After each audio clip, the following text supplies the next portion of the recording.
pa. Nagbitawan yung mga siling. Nag-grove pa rin eh.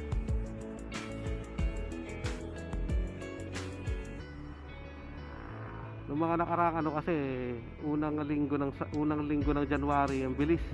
Tapos agad dito, after doon, tapos dito, ganun. Medyo mabilis. Pero ngayon, medyo bumagal. Baka hininto na nga nila eh. Kasi, nakaraan, nung nag-ikot ako dito ng New Year, nakita ko may mga ano eh. Ayan may ganyan May mga signage na under construction, ganun. Ginagawa. Ayun, wala na ulit. So siguro tinigil nila. Hindi alam natin kung bakit. Baka titirahin nila to sa anong tawag doon?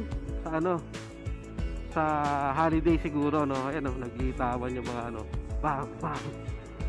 Baka doon nila titirahin doon. Tatapusin nila to Baka.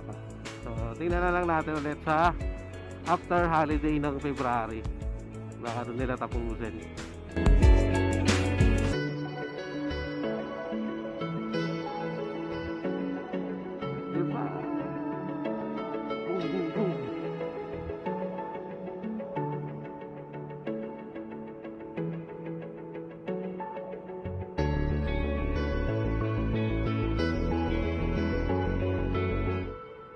Akyat tayo dito.